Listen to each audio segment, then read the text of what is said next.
Assalamualaikum warahmatullahi wabarakatuh. Anak-anakku semuanya, ananda siswa-siswi SMP Islam Sabilah Malang yang dimuliakan oleh Allah Subhanahu wa taala. Marilah kita bersyukur kehadirat Allah Subhanahu wa taala karena sampai dengan akhir atau di penghujung bulan Ramadan ini kita masih diberikan kenikmatan, kesehatan oleh Allah Subhanahu wa taala sehingga dapat melaksanakan ibadah di bulan Ramadan dengan baik, dengan lancar. Mudah-mudahan semua ibadah kita diterima oleh Allah Subhanahu wa taala dan mudah-mudahan kita semua tidaklah keluar dari bulan Ramadan ini kecuali dosa-dosa kita telah diampuni oleh Allah Subhanahu wa taala dan kita semua menjadi orang-orang yang muttaqin, orang-orang yang bertakwa kepada Allah Subhanahu wa taala. Amin ya rabbal alamin. Anak-anakku semuanya, siswa-siswi SMP Islam Sabilah Malang yang dimuliakan oleh Allah Subhanahu wa taala. Hari-hari menjelang Idul Fitri seperti ini biasanya kita disibukkan. Selain dengan ibadah, ada juga yang sibuk untuk mempersiapkan jamuan makan untuk keluarga. Ada juga yang mempersiapkan dengan membeli baju-baju yang baru yang digunakan nanti ketika sholat Idul Fitri atau untuk bersilaturahmi ke rumah sanak dan keluarga. Itu adalah tradisi dan budaya yang ada di negara kita.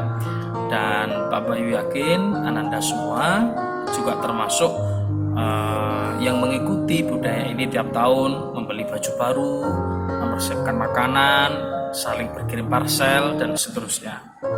Tetapi anak-anakku sekalian, tahukah Ananda semua bahwa hal semacam ini sangat sulit sekali ditemui pada zaman Rasulullah Shallallahu Alaihi Wasallam, di mana keadaan saat itu sangat jauh berbeda dengan keadaan sekarang.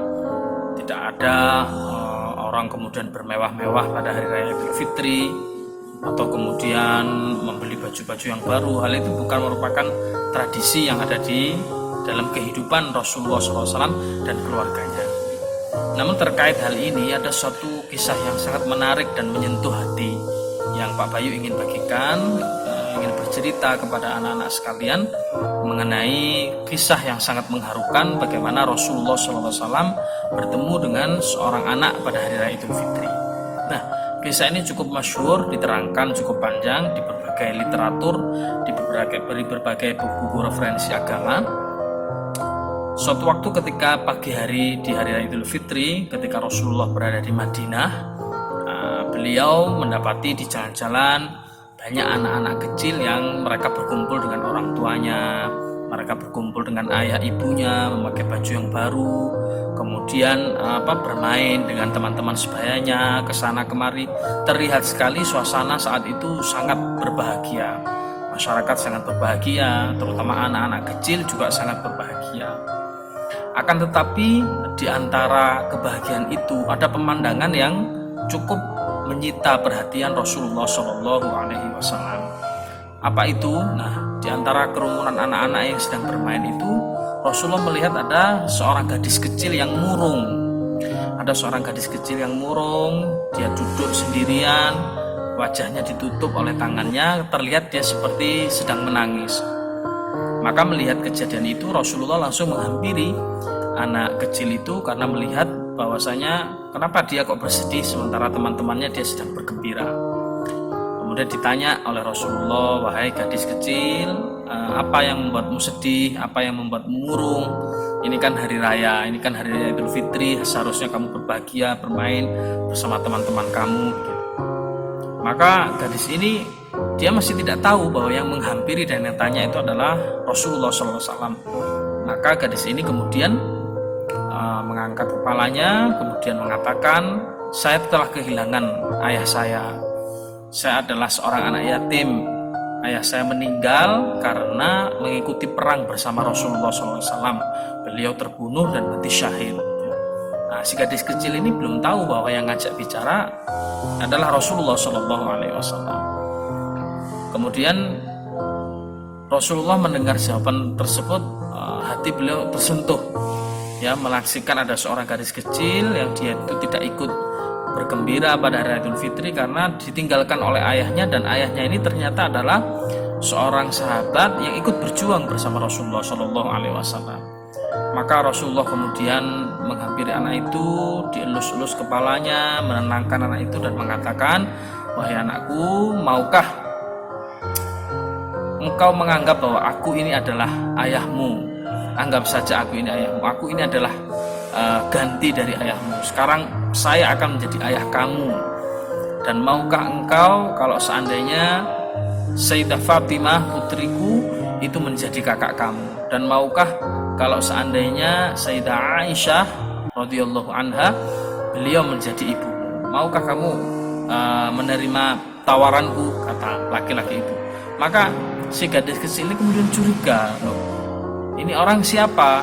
Kok kemudian menawarkan diri ingin menjadi ayah saya, kemudian menawarkan Fatimah sebagai kakaknya, dan menawarkan Sayyidah Aisyah sebagai ibundanya.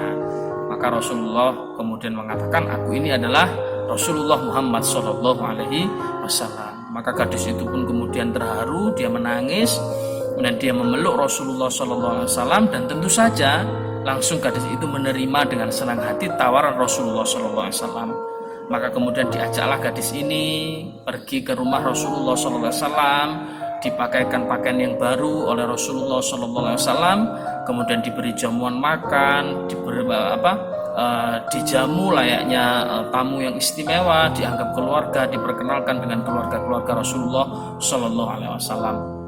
Walhasil gadis kecil yang tadinya itu murung, sedih karena dia sebagai anak yang yatim, ditinggalkan oleh keluarganya, tidak memiliki baju baru, dalam waktu yang sekejap dia menjadi seorang gadis yang merasa paling bahagia di dunia ini karena dia memiliki ayah angkat, bukan sembarang ayah angkat, tetapi ayah angkat adalah Rasulullah Shallallahu Alaihi Wasallam. Ya, sehingga hal tersebut membuat teman-temannya yang lain merasa iri karena betapa beruntungnya gadis kecil itu yang awalnya tadi tidak memiliki ayah, awalnya tidak memiliki baju baru, dengan sekejap dirubah oleh kesantunan dan ketinggian budi pekerti Rasulullah SAW, dianggap sebagai anak, diberikan baju baru, dan diberikan jamuan-jamuan makan sehingga dia menjadi berbahagia di hari raya Idul Fitri itu. Anak-anakku sekalian yang dimuliakan oleh Allah Subhanahu wa taala, sungguh luar biasa akhlak Rasulullah Shallallahu Alaihi Wasallam.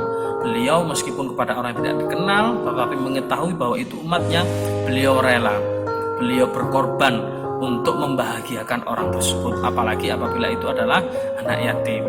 Nah, anak-anakku sekalian, mungkin di hari raya Idul Fitri tahun ini kita akan menjumpai saudara-saudara kita yang mungkin tidak seberuntung Ananda, yang tidak seberuntung Ananda karena punya baju baru, tidak seberuntung Ananda karena memiliki keluarga yang lengkap, tidak seberuntung Ananda karena bisa menikmati makanan yang lezat. Maka meneladani akhlak Rasulullah SAW dalam kisah tersebut saatnya lah bagi kita semua, khususnya bagi Ananda, Pak Bahi mengajak, ayo kita berbagi kebahagiaan pada hari raya Idul Fitri ini dengan saudara-saudara kita, dengan teman-teman kita yang mungkin tidak seberuntung kita. Dengan niatan seperti itu, saya yakin insya Allah Allah akan semakin menambah nikmat dan kebahagiaan kita di hari raya Idul Fitri. Dan dengan kita berbuat seperti itu, maka kita sudah membahagiakan hati Rasulullah Shallallahu Alaihi Wasallam. Anak-anakku sekalian, mari kita renungi kisah ini baik-baik, kita teladani perilaku Rasulullah SAW. Mudah-mudahan kita semua bisa melaksanakan apa yang menjadi pesan dari cerita ini. Terima kasih. Mudah-mudahan ini menjadi manfaat, dan selamat berhari raya Idul Fitri. Mudah-mudahan kita semua diberikan kemenangan oleh Allah Subhanahu wa taala, minal aidin wal faizin, amin ya rabbal alamin. Terima kasih. Wassalamualaikum warahmatullahi wabarakatuh.